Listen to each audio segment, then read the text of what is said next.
ये कहानी है 1938 कैरली नाम के एक आदमी की, हंगेरियन आर्मी में, और वो उस कंट्री का बेस्ट पिस्टल शूटर था।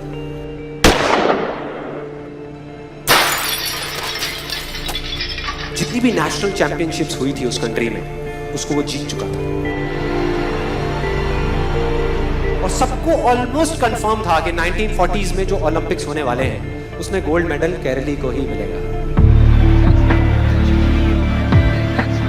और उसने सालों से ट्रेनिंग करी थी। उसका एक ही सपना था, एक ही फोकस था कि मुझे अपने इस हाथ को दुनिया का बेस्ट शूटिंग हैंड बनाना है, बेस्ट बनाना है, बेस्ट बनाना है। और वो कामयाब हो गया, उसने बना लिया बेस्ट शूटिंग हैंड। सिर्फ 2 साल का फर्क था। 1938 में एक आर्मी का ट्रेनिंग कैंप चल रहा था, क्योंकि वो आर्मी में था, तो एक एक्सीडेंट हो गया। उसके उसी हाथ में जिससे उसने गोल्ड मेडल जीतना था, उसमें एक हैंड ग्रेनेड फट गया और वो हाथ चला गया। जो उसका सपना था, जो फोकस था, सब खत्म।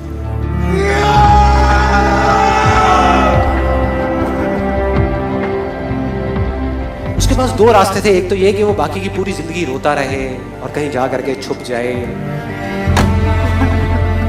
या अपना जो गोल था जिस पे उसने फोकस किया हुआ था उसको पकड़ करके रखे।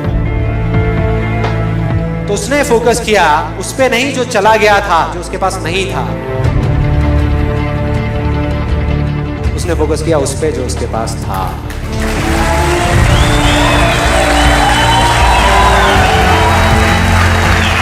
जो उसके पास था, और क्या था उसके पास में? एक लेफ्ट हैंड,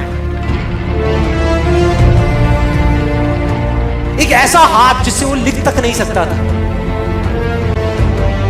1 महीने तक उसका हॉस्पिटल में इलाज चला इस हाथ के लिए, और सही 1 महीने बाद अपनी ट्रेनिंग शुरू कर दी इस हाथ के लिए।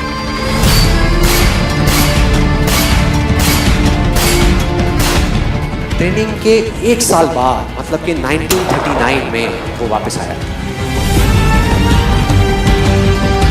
नेशनल चैंपियनशिप्स हो रही थी वहीं पे हंगरी में, और बाकी भी बहुत सारे पिस्टल शूटर्स थे वहां पे। उन्होंने जा करके उसको कांग्रेचुलेट किया, कहा कि यार देखो, ये होता है जज्बा, ये होती है स्पोर्ट्समैन स्पिरिट, कि इतना सब कुछ होने के बाद भी तुम यहां पर आए हो हमको देखने के लिए और हमारा हौसला बढ़ाने के लिए। किसी को नहीं पता था कि वो 1 साल से अपनी ट्रेनिंग कर रहा था लेफ्ट हैंड की, और उसने जवाब दिया,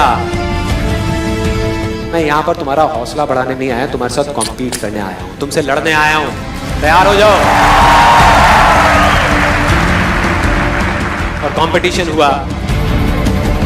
बाकी सब वहां पर जितने भी लोग थे वो कॉम्पीट कर रहे थे अपने बेस्ट हैंड से। ये कॉम्पीट कर रहा था अपने ओनली हैंड से, ओनली हैंड से। कौन जीता? The man with the only hand, केरली जीत गया। लेकिन वो यहां नहीं रुका। उसका गोल क्लियर था कि मुझे इस हाथ को इस कंट्री का नहीं, इस पूरी दुनिया का बेस्ट शूटिंग हैंड बनाना है। उसने अपना सारा फोकस उठा करके डाला 1940 पे, जब ओलंपिक्स होने वाले थे। लेकिन 1940s के ओलंपिक्स कैंसिल हो गए वर्ल्ड वॉर की वजह से।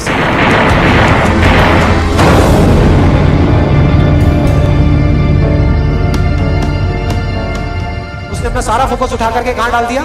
1944 में जो ओलंपिक्स होने वाले थे उसके ऊपर। 1944 में जो ओलंपिक्स होने वाले थे वो भी कैंसिल हो गए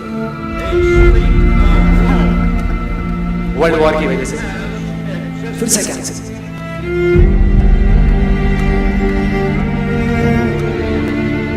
उसने अपना सारा फोकस उठा करके डाल दिया 1948 के ओलंपिक्स में।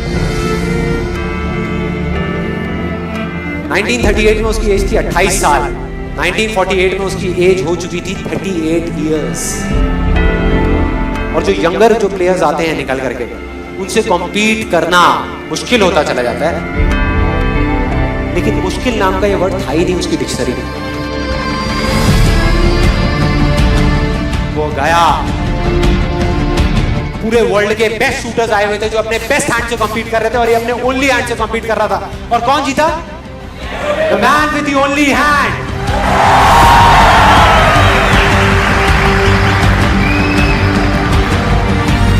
लेकिन वो तब भी नहीं रुका।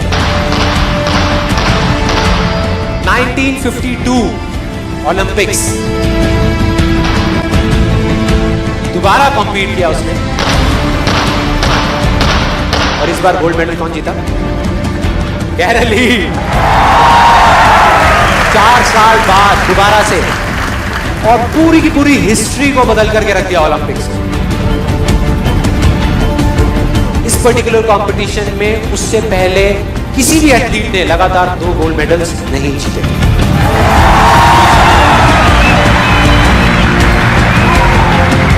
अब किसी भी लूजर के पास चले जाओ, उसके पास लिस्ट होगी बहानों की कि मैं इस वजह से फेल हुआ अपनी लाइफ में, इस वजह से मैं कुछ नहीं कर पाया। बहुत लंबी लिस्ट है। दूसरी तरफ विनर के पास चले जाओ, उसके पास में 1000 वजह होगी वो ना करने की जो वो करना चाहता है, सिर्फ एक वजह होगी वो करने की जो वो करना चाहता है, और वो कर जाएगा।